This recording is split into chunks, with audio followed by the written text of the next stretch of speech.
Do you remember when a bunch of billionaires died and the whole internet celebrated?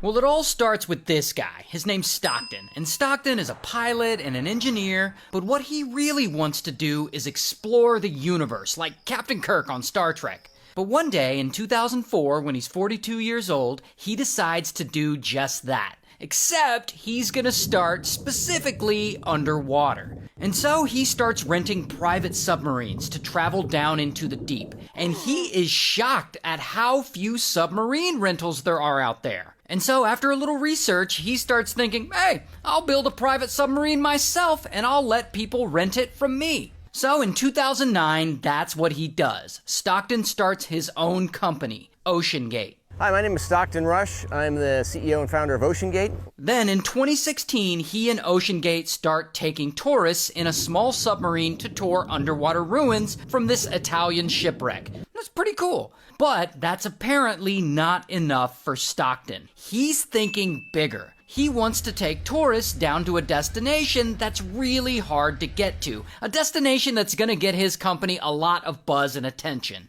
That destination, the wreckage of the Titanic. And so Stockton gets to work and he starts designing a submarine that can withstand the pressure of the ocean at 13,000 feet deep. And old school standard submarines, they're too expensive and way too big. And Stockton, he wants his to be cheap. And so, boom, he starts building it. He apparently cuts some corners on the material he uses on it, and he adds a bunch of other pre-made parts so that OceanGate can save some money. And he also installs a Logitech video game controller to steer it. Now, he does get a lot of criticism for this, but I actually looked into it, and it's apparently not uncommon to use Logitech video game controllers to control certain parts of submarines. So he's not entirely crazy for installing one on his, apparently. Anyway, once it's built, he calls this new submarine Titan. And it ends up being about the size of an SUV. And so Stockton tests the Titan without anyone inside to see if it can withstand the pressure, and actually, it holds up. And so it looks like his dreams are gonna come true. He's actually gonna get to explore the ruins of the Titanic.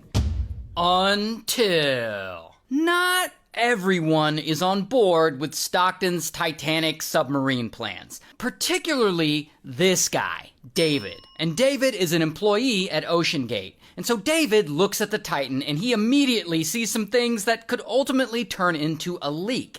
And so David lets it be known, and he brings all these serious safety concerns up in a meeting with all the bosses at OceanGate. He's like, this sub, it isn't strong enough. And he insists that they get it inspected and certified by the American Bureau of Shipping to verify that it's safe and up to standard. But I guess Stockton is like, nah, that won't be necessary, because he feels that most accidents are caused by mistakes made by the operator, not by the equipment. And so getting extra inspections won't really matter. And then, boom, they immediately fire David and they give him 10 minutes to clear out his desk, and then they escort him out of the building. I guess they really did not like being questioned. Regardless, now that no one is poking holes in this business plan, Stockton can move forward with testing the Titan with an actual human inside. And of course, he insists on taking it down first, by himself. And so he takes the Titan down, and everything seems to be going fine.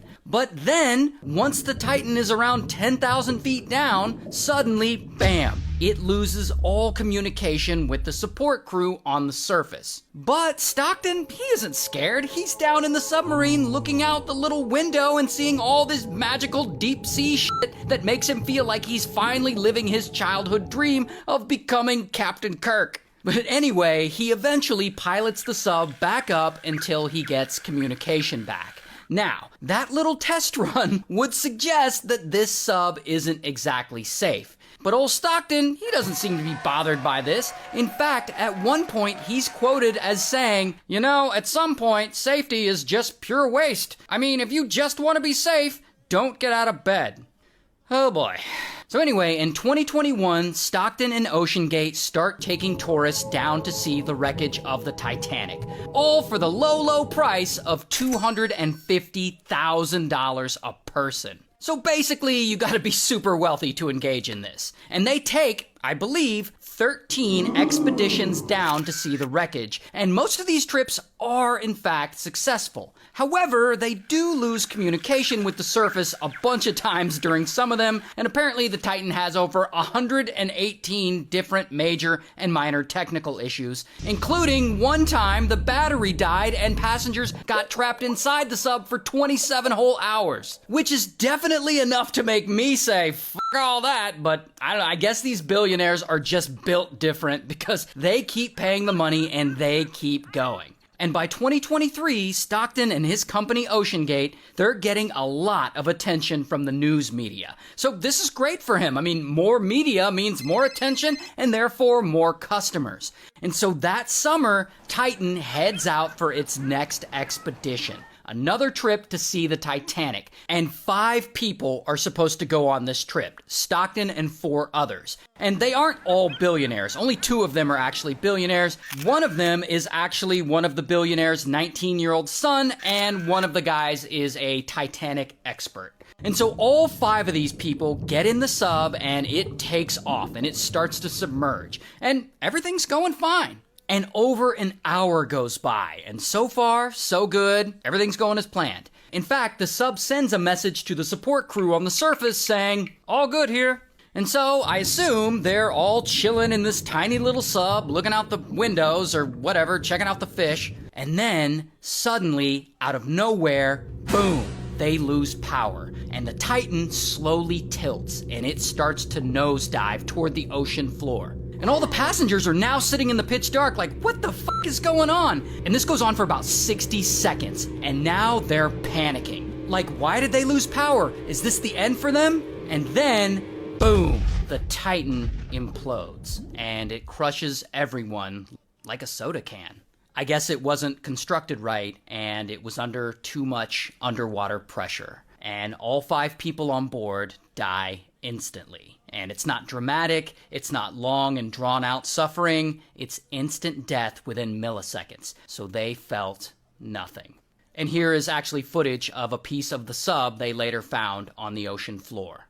Now, there is some speculation that the 5 passengers did not lose power before the sub imploded, that it just imploded instantly and there was no panicking and no darkness or anything like that. But the truth is, we actually don't know for sure. And so then this story breaks and it's all over the news. And then the internet hears about it and they are ruthless. Like they fucking celebrated these 5 people's demise. Do you remember that? Like the general consensus when this happened was, yeah, fuck those billionaires. Like they deserved it. Like what? And people are like making memes out of it? Tons of memes. Like these people were just trying to explore the ocean and the internet is over here dancing on their grave. It was wild.